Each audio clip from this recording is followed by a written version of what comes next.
तू breakfast काय करते अशी मला एक कमेंट आली. त्याचं उत्तर काय दिलं ते पुढे सांगते. आज आहे आपल्या हेल्दी लाईफस्टाईल सिरीजमधला 4था दिवस आणि माझं तोंड बघून तुम्हाला समजलंच असेल की मला उठायचा किती जास्त कंटाळा आला होता, कारण की थंडीच तेवढी आहे. आदल्या दिवशी मी जॅकेट ना बाहेर बाल्कनीमध्ये वाळत टाकलं होतं. ते आणण्यासाठी ना मला जाणं पण जीवावर आलं होतं. मी पूर्णपणे पॅक झाले होते, म्हणजे शूज, जॅकेट आणि माझा नवरा ना शॉर्ट्सवर वॉकला येत होता. त्याला कोणता एवढा कॉन्फिडन्स आहे ना काय माहिती, कारण की इतकी थंडी आहे ना बाहेर.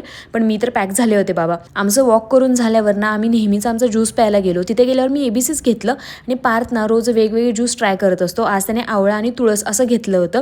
काहीतरी विचित्र कॉम्बिनेशन लागत होतं त्याला.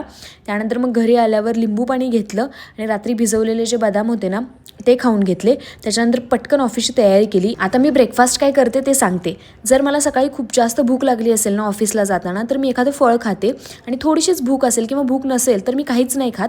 डायरेक्ट 12:30ला जेवण करते आणि 12:30 नंतर संध्याकाळी आल्यावर ना ऑफिसमधून फळं खाते किंवा काहीच नाही खात आणि त्याच्यानंतर मग जेवण करते. सो माझं असं रुटीन आहे. भेटू पुढच्या व्लॉगमध्ये. Bye bye.